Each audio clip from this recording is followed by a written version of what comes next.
Әлбетте, жауынгер композитор Әли Базанов жөнінде әлі де талай жазылар.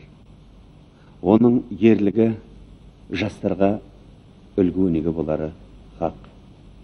Шығарған ән туындылары музыкамызға қосылған елеулі мұра болып қала береді. Міне осындай мұралы әндердің бірі Абайдың «Желсіз түнде жарығай» әнін өңдеген Әли еді. Міне осы әнді СССР халық артисі Бибігүл Төлегенованың орындауында тыңдап көрелік.